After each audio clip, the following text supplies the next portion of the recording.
Hello friends, आज बात करेंगे मनी प्लांट की। कैसे केयर करें, क्या फर्टिलाइज़र दें इस टाइम पे, क्योंकि इसकी ग्रोथ का टाइम आ चुका है। सर्दियों में थोड़ा सा डोरमेंसी में होता है, ग्रोथ रुक जाती है। अभी क्या करना है ताकि पत्तियां ऐसे चमकदार बने। ये देख सकते हैं मेरे मनी प्लांट की पत्तियां जो न्यू न्यू लीव्स आ रही हैं वो एकदम से चमकदार, शाइनी, शीशे की तरह चमक रही हैं। तो क्या फर्टिलाइज़र देना है और कैसे केयर करनी है, इसी बारे में आज बात करूँगी।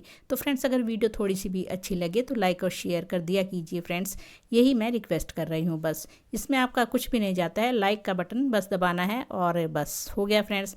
तो चलिए अब करते हैं बात। पहले इसका जो फ्रेंड्स मनी प्लांट का ध्यान रखना है, हमें धूप में इसको नहीं रखना है, धूप से बचाना है। अगर आपके प्लांट को ज़्यादा धूप मिलती रहेगी तो इसकी पत्तियां जल जाएंगी, प्लांट भी हमारा झुलस जाता है, ख़राब हो जाता है। इसलिए वैसे तो ये शेडी एरिया का प्लांट है, आप इसको इंडोर ग्रो कर सकते हैं, अपने बेडरूम, ड्राइंग रूम, कहीं भी रख सकते हैं। आप इसको इंडोर रखिए, अगर रखना चाहते हैं तो फिर विंडो के पास रख दीजिए, थोड़ी सी बस इसको लाइट मिलती रहे। और मेरे तो इधर सारे बालकनी में ही रखे रहते हैं, क्योंकि इधर धूप नहीं आती है ज़्यादा और शेड में रहते हैं ये, इस वजह से भी ये बहुत अच्छे से ग्रोथ कर रहे हैं। जब भी आप मनी प्लांट लगाएं, बस यही केयर करना है कि आप उसको धूप से बचाएं। दूसरा पॉइंट है, पीली पत्तियां जो अभी हमारे प्लांट के ऊपर हो रही हैं उनको निकाल दीजिए, क्योंकि पीली पत्तियां होंगी और पीली स्टेम होगी तो वो प्लांट को ख़राब कर देती हैं, उनमें फंगस वगैरह भी लग सकती है और उससे हमारा प्लांट देखने में भी भद्दा लगता है। तो ये जो पीली पत्तियां या पीली स्टेम हो रही हैं ये निकाल दीजिए, उससे हमारे प्लांट की ग्रोथ और तेज़ होगी। तो ये काम आपको ज़रूर करना है, पीली पत्तियां और पीली स्टेम को निकाल देना है। जब आपने ये दीवार के साथ प्लांट अगर रखा हुआ है पॉट, तो इसको रोटेट ज़रूर करते रहिए। रोटेट करने का एक फ़ायदा ये होगा कि जो पिछले साइड है, बैक साइड, उधर ग्रोथ रुक जाती है। आप ज़रूर घुमा कर देखना प्लांट को, अगर आपने दीवार के साथ रखा है तो इसलिए रोटेट कीजिए, क्योंकि उससे हमारे प्लांट को उधर हवा, धूप मिलेगी और प्लांट उधर से ग्रोथ करेगा। अब ये है अगला पॉइंट, ये है फ्रेंड्स, आपको अपने प्लांट की मिट्टी चेक करनी है। मिट्टी में कोई चींटियाँ, फंगस वगैरह नहीं है, या मिट्टी सूखी है या कैसी है। आपको इसकी मिट्टी वेल ड्रेन रखनी है और वाटरिंग तभी करनी है जब मिट्टी 1-2 इंच सूख जाए। आप इसको लगातार पानी मत दीजिए, पानी इसको कम चाहिए, लेकिन पानी मिट्टी चेक करके ही दीजिए। जब 1-2 इंच मिट्टी सूखी हो तभी आप इसको वाटरिंग करें। वाटरिंग के बाद आता है फ्रेंड्स मॉस स्टिक। मैंने बता दिया, मॉस स्टिक पे ज़रूर लगाना है। मॉस स्टिक पे ही इस प्लांट को ग्रो कर सकते हैं, बहुत अच्छे से ग्रो होता है, क्योंकि इस प्लांट को ऊपर की तरफ ही हमें चढ़ाना चाहिए और इसकी जो स्टेम होती हैं उनको नीचे ज़मीन पर नहीं गिराना है। अच्छा नहीं माना जाता है, शुभ भी नहीं होता। ये प्लांट ऐसा है कि ऊपर चढ़ेगा तभी हमारे घर में भी फ्रेंड्स बरकत होती है और धन धान्य हमारे घर में आता है। तो शुभ प्लांट है, वास्तु दृष्टि से बहुत ही शुभ है और ज़्यादातर घरों में तो आपने देखा ही होगा मनी प्लांट।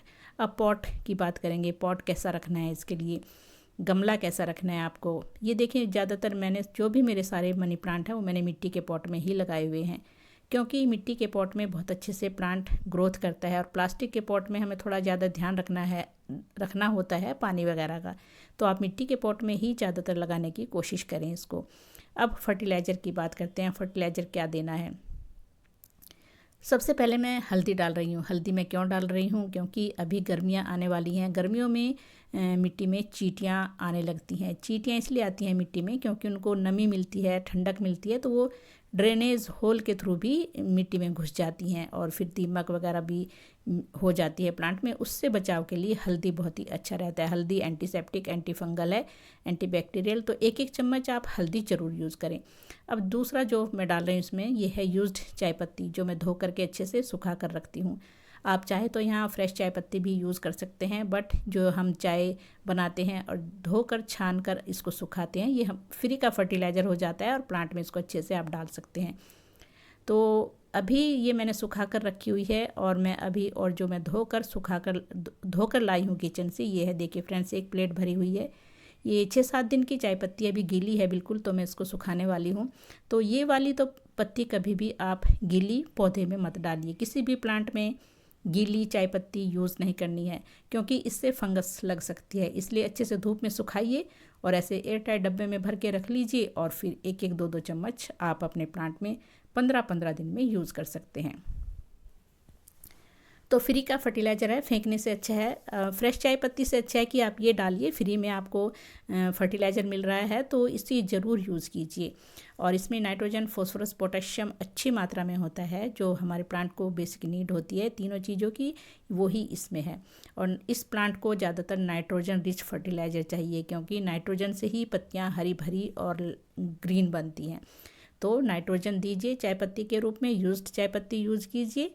और फ्रेंड्स, इससे बेस्ट फर्टिलाइज़र मनी प्लांट के लिए कुछ भी नहीं है।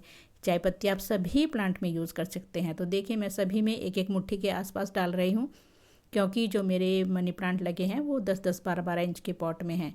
तो एक एक मुट्ठी भी आप इसमें यूज़ कर सकते हैं। और आप देख सकते हैं जो भी मेरे इस साइड प्लांट लगे हैं वो शेडी एरिया के प्लांट हैं, जो छाया में रहने वाले प्लांट हैं। अब फर्टिलाइज़र दिया है, मिट्टी सूखी थी तो पानी भी देना है, पानी अच्छे से देना है। जब भी अपने मनी प्लांट में पानी दें, अगर आपने मॉस स्टिक पे लगा के रखा हुआ है तो मॉस स्टिक को ज़रूर गीला करें, क्योंकि जो इस टाइम की जो रूट्स होती हैं, एरियल रूट्स, वो वहीं से ही खाना पानी लेती हैं। तो ये ज़रूर डालिए। और जब भी कोई फर्टिलाइज़र आप स्प्रे करें पत्तियों के ऊपर, तो वो भी स्टेम के ऊपर या मॉस स्टिक के ऊपर ज़रूर करें। अब यही है फ्रेंड्स अगला पॉइंट कि इसको मिस्टिंग या वाटरिंग या शावरिंग बहुत ही पसंद है। आप अभी गर्मियों में डेली भी इसके ऊपर शावरिंग कर सकते हैं। शावरिंग करना बहुत ही ज़रूरी है, उससे पत्तियों को फ्रेंड्स बहुत अच्छे से साफ़ हो जाती हैं और वो सांस भी ले पाती हैं, ऑक्सीजन देती हैं हमें। अब है, अगर आपके प्लांट की पत्तियाँ पीली हो रही हैं तो फिर ये यूज़ कीजिए friends, Epsom salt. Epsom salt के बहुत ही फ़ायदे होते हैं। अगर पत्तियाँ पीली हो रही हैं या फ्रेंड्स पत्तियाँ मुड़ रही हैं और ग्रोथ नहीं कर रहा है प्लांट, तो एप्सम सॉल्ट यूज़ करें। एप्सम सॉल्ट मैग्नीशियम सल्फेट है, इसमें मैग्नीशियम भी है और सल्फ़र भी है। इससे पौधों की ग्रोथ भी होगी, और अगर मिट्टी में कोई कीट, वॉल्स, चींटियाँ हैं तो वो भी मर जाते हैं। और इसका काम होता है, अगर पीएच हमारे प्लांट का ज़्यादा है तो ये बैलेंस करता है, हमारा प्लांट खाना लेने लगता है अच्छे से, और पत्तियां क्लोरोफिल का निर्माण करती हैं। तो इसलिए एप्सम सॉल्ट ज़रूर यूज़ करें। 20-25 दिन में दोबारा यूज़ कर सकते हैं। और पत्तियों के ऊपर स्प्रे आप टाइम टाइम पर कीजिए, और या तो नॉर्मल वाटर से कीजिए, और नहीं तो फिर 15 दिन बाद एप्सम सॉल्ट से कीजिए, और 15 दिन बाद फिर आप सीवीड फर्टिलाइज़र मिलाकर भी स्प्रे कर सकते हैं। वो भी बहुत ही अच्छा है एक पत्तियों को हरा भरा बनाने के लिए। तो ये जो मैंने पॉइंट बताए हैं, ये सब मैं अपने प्लांट के ऊपर यूज़ करती हूँ। तो तभी देख सकते हैं आप मेरे मनी प्लांट। और अभी 1-2 तो दूसरी बालकनी में रखा है, वो तो और भी अच्छे प्लांट हैं। तो इधर जो रखे हैं यही मैंने आपको दिखाए हैं, और इधर जो सारे हैं शेड में हैं ये। तो फ्रेंड्स, अब बात करेंगे कि इसके ऊपर आप कच्चे दूध का स्प्रे भी कर सकते हैं। कच्चा दूध भी एक पेस्टिसाइड का काम करता है, वो भी 15-20 दिन में आप 1 चम्मच 1 लीटर में डाल करके स्प्रे कर सकते हैं। और कच्चे दूध का स्प्रे शुभ भी माना जाता है, आप मिट्टी में भी उसको मिला सकते हैं। तो फ्रेंड्स, इन्हीं बातों का अगर ध्यान रखेंगे तो आपका प्लांट बहुत अच्छे से हेल्दी बनेगा, ग्रोथ करेगा, और आपके घर में धन की कमी नहीं होने वाली है, अगर आपके पास मनी प्लांट है और वो ग्रोथ कर रहा है। तो थैंक यू फ्रेंड्स वीडियो देखने के लिए।